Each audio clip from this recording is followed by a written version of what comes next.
तो चलिए शुरू करते हैं। बम्पर कलेक्शन, इतना बम्पर कलेक्शन है तो हमें कब मिलेगा? अब वही फायदा अनुराग भदौरिया जी, कंज्यूमर को पास हो रहा है, तो ये अच्छी बात है ना, एक व्यवस्था से आगे बढ़े हम। बात तो सही है। इतने दिन तक जब आप गरीबों से जीएसटी और मिडिल क्लास से वसूलते रहे, जिनकी कमर टूट गई, ना जाने कितने बच्चों ने अपनी पढ़ाई छोड़ी होगी, ना जाने कितने किसान इससे परेशान होकर उन्होंने क्या क्या उनकी जिंदगी से दर्द गुजरा होगा, क्या उनका वो दर्द घाव वापस आ जाएंगे? 8 साल तक उन्होंने झेला तो है, इसलिए हम कहते हैं कि बचत है कि चपत है, ये तो बताएं। अच्छी बात है। अच्छा है, आपने लोगों को राहत दी, अच्छी बात है। आप लोगों को त्योहार के मौसम में मिठास खिलाना चाह रहे हैं, तो 8 साल क्यों कड़वाहट खोली? ये पूछा जाएगा ना, इस बात का जवाब तो पूछा जाएगा कि भैया लगाया भी आपने, घटाया भी आपने, बढ़ाया भी आपने था, और अपनी पीठ भी आप ही थपथपाएंगे। तेरा तो गेम बजाना पड़ेगा। कोशिश करूंगा पीएचडी की अगर क्लास हो तो केजी के बच्चों को मत बुलाया करिए। अब जीएसटी एक्ट आप अपने शो पे थोड़ी ना पढ़ा पाएंगी कि क्या लिखा है क्या नहीं लिखा है, संविधान की क्या व्यवस्था है, जीएसटी काउंसिल क्या मुश्किल है। लेकिन ठीक है, अब मैं उत्तर देता हूं। जीएसटी का लूट महोत्सव, जब मैंने कहा कि ये एक जश्न का उत्सव है, तो मैं ये पूछना चाहता हूं 41% डेवोल्यूशन होता है। अगर ये लूट महोत्सव था तो कांग्रेस के जो शासित राज्य हैं वो क्यों लेते थे अपना हिस्सा? लूट में से तो लेना नहीं चाहिए था। और जब ये पारित हुआ और संविधान का संशोधन हुआ तो आपने समर्थन क्यों किया? इसका उत्तर भी बेचारी नहीं दे पाई। नमस्कार। जीएसटी दरों में कटौती को लेकर गर्मा गर्म बहस जारी है। भाजपा के गौरव भाटिया ने इसे मोदी सरकार का बचत उत्सव बताया और कहा कि 99% चीजों पर टैक्स घटाकर जनता को राहत दी गई। जबकि कांग्रेस की सुप्रिया सेनेट ने पलटवार करते हुए कहा कि अगर आज बचत उत्सव है तो पिछले 8 सालों से जो लूट मचा रखी थी वो महोत्सव कौन सा था?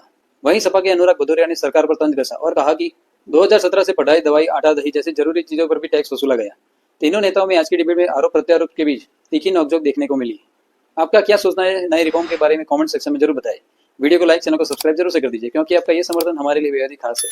तो चलिए शुरू करते हैं आज की मेन डिबेट की बात। लेकिन ये बताइए, देश के प्रधानमंत्री और भारतीय जनता पार्टी की सरकार जो है वो फिर जीएसटी लगाने पे बाबी क्यों लूटती है? फिर जीएसटी हटाने पे बाबी क्यों लूटती है? सारे फैसले तो आप भी लूटते करती है, तो फिर बाबी ये क्यों लूटते हैं? बाबाई तो लूटी जाती है, जैसे आप बाबाई लूटते हैं कि हम मेट्रो लेके आए, आप बाबाई लूटते हैं, आपको भी लूटना चाहिए था। जब आपकी यूपी में सरकार तो जीएसटी काउंसिल ने लगाया, हटाया तो सरकार ने हटाया, इसका जवाब क्या देंगे? जी भदौरिया जी, उस समय आप भी कह सकते थे कि हमने राज्य में इतना जीएसटी वसूला, इतना वसूली क्या मतलब जीएसटी कलेक्ट किया। वसूली शब्द ही बहुत इसके लिए गलत है लेकिन टैक्स कलेक्ट किया, इतना कलेक्ट किया। आप भी करते थे, आप भी गर्व से बताते। आपको डर लगता होगा कि हम बताएंगे कि भाई तुमसे इतना पैसा हमने ले लिया है, और ये तो गर्व से बताते थे कि हमने इतना टैक्स कलेक्ट कर लिया है। गौरव जी, दोनों की बातों का जवाब दीजिए, क्योंकि घूम फिर कर बात वहीं पर आ रही है।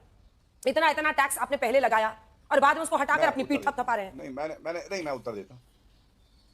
हाँ, मैं उत्तर दे देता हूं, मुझे समय दीजिए। सबसे पहले एक गुजारिश करूंगा, पीएचडी की अगर क्लास हो तो केजी के बच्चों को मत बुलाया करिए। अब जीएसटी एक्ट आप अपने शो पे थोड़ी ना पढ़ा पाएंगी कि क्या लिखा है क्या नहीं लिखा है, संविधान की क्या व्यवस्था है, जीएसटी काउंसिल क्या मुश्किल है। लेकिन ठीक है, अब मैं उत्तर देता हूं।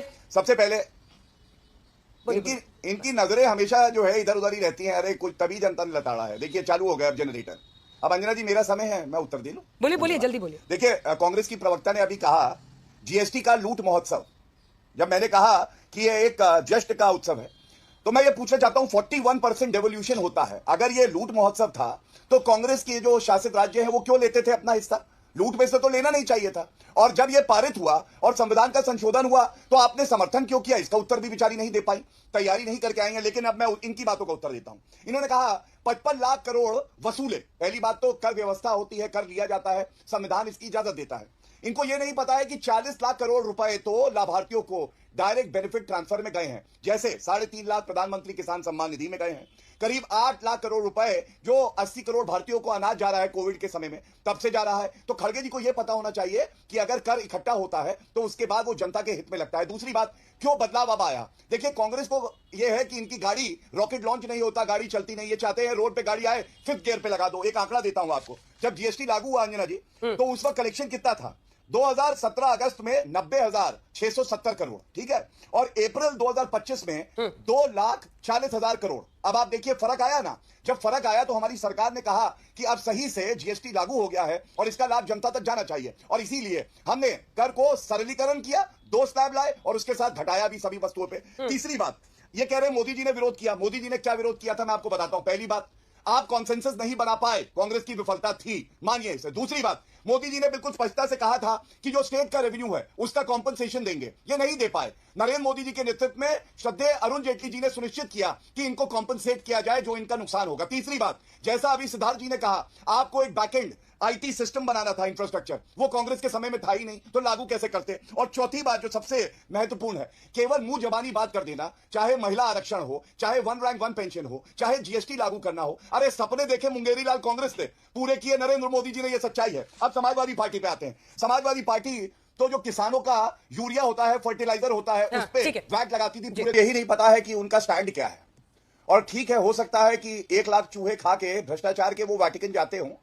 ये सब बातें नहीं कहनी चाहिए। और मैं आपको पहला कारण देता हूं।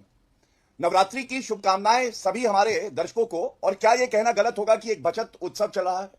मोदी जी ने असंभव को संभव बनाया। कैसे, मैं आपको बताऊं। आपने अभी दिखाया 2005-6 में पी चिदम्बरम जी ने पहली बार जीएसटी की बात करी। क्या हुआ तेरा वादा? क्या पूछा नहीं जाएगा कि आप में इच्छा शक्ति क्यों नहीं थी कि आप लागू नहीं कर पाए? और किस व्यक्ति ने लागू किया? आदरणीय प्रधानमंत्री श्री नरेंद्र मोदी जी ने। अब अगर ये विरोध कर रहे हैं, जीएसटी पहले अच्छा नहीं था, गब्बर सिंह टैक्स था, जब जनता कह रही है ये गुड एंड सिंपल टैक्स है, तो अंजना जी ये सवाल जरूर पूछेगा। जब संसद में वोटिंग हुई थी, संविधान संशोधन हुआ था, कांग्रेस पार्टी, समाजवादी पार्टी, क्या इन्होंने इसके विरोध में वोट किया था या समर्थन में किया था? तो जब समर्थन में किया था, इसका मतलब इन्होंने कहा था कि ये अच्छा कानून है, आना चाहिए। उसके बाद आज देखिए बड़ी बात क्या है।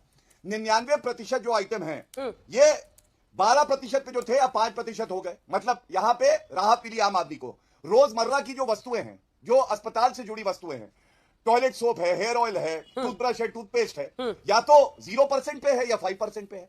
तो जनता तो बहुत खुश है। मैं विस्मय में हूं। मुझे ये समझ में नहीं आ रहा कि खुद ही लगाया, खुद ही घटाया, खुद ही की पीठ थपथपाओ। भाई आज अगर जीएसटी बचत उत्सव मनाना है और वाह वाह मोदी जी कहना है, तो जो 8 साल से जीएसटी के नाम पर लूट महोत्सव चल रहा था, उसका ठीकरा किसके सिर पर फोड़ना है? मुझे कभी कभी बीजेपी के प्रवक्ताओं की बात सुनकर या खुद प्रधानमंत्री की बात सुनकर पिछले 24 घंटे में ऐसा लग रहा है कि ये किसको कोस रहे हैं? ये पुराने वाले जीएसटी को कोस रहे हैं। कह रहे 18% था, हमने 5 कर दिया। तो किया 18 किसने था? आप ही ने तो लगाया था प्रभु। आप ही ने तो ऐसा टैक्स लगाया था जिसमें 8 साल में आपने 55 लाख करोड़ रुपए वसूले इस देश से। तो आज ये पूछा जाएगा आप किसको कोस रहे हैं? 2017 में आनंद फानन में आपने जीएसटी लागू किया, नो टैक्स स्लैब लगाए। उस जीएसटी को इसलिए गब्बर सिंह टैक्स कहा गया क्योंकि आपने हिंदुस्तान की 50% सबसे गरीब आबादी से 64% जीएसटी की उगाही करी। और यहां पर एक डेटा और बता देती हूं, जो हिंदुस्तान की 10% सबसे अमीर आबादी थी, वो मात्र 3% जीएसटी में अपनी अदायगी कर रही थी। तो आपने 8 साल लोगों की कमर तोड़ी, पढ़ाई पर, दवाई पर, आटे पर, दही पर, किस पर जीएसटी नहीं लगाया? अब खुद ही कम कर दिया और यहां पर आके बाजी कराइएगा, पहली बात। दूसरा, आपने ये बोला कि यह अंततोगत्वा मोदी सरकार में लागू हुआ था। यहां पर आपने मोदी जी की एक बाइट सुनाई। आपको मोदी जी की 2016 वाली वो स्पीच भी सुनानी चाहिए जिसमें वो खुलेआम कह रहे हैं और खुलकर कह रहे हैं कि एज चीफ मिनिस्टर मुझे बड़े एप्रीहेंशन थे, इसलिए मैं विरोध करता था। 2006 की बजट स्पीच के बाद 2010 में जब ये आ गया, प्रणब मुखर्जी जी इसको लेकर आए, बिल प्रेजेंट हुआ, हिंदुस्तान का एक मुख्यमंत्री इसके लगातार खिलाफ रहे और वो थे तत्कालीन गुजरात के मुख्यमंत्री नरेंद्र मोदी, जिन्होंने प्रधानमंत्री बनते ही यूटर्न मारा और जीएसटी को अच्छा माना। अच्छी बात है, समय रहते उनको बुद्धि आई, जैसे समय रहते उनको राहुल गांधी की सीख याद आई कि 18% पर कैप करिए, अदरवाइज ये जीएसटी गब्बर सिंह टैक्स है। लेकिन मैं यहां पर एक छोटी सी बात लोगों को याद भी दिलाना चाहती हूं और पूछना भी चाहती हूं। 2017 में जब आनंद फानन में आपने जीएसटी लगाया तो ताबड़तोड़ टैक्स आपने लगाया। अब अगर आपने घटा दिया तो आप चाह रहे उसमें भी आपकी बड़ाई हो। अच्छी बात है, आपने लोगों को राहत दी, अच्छी बात है, आप लोगों को त्योहार के मौसम में मिठास खिलाना चाह रहे हैं। तो 8 साल क्यों कड़वाहट खोली? ये पूछा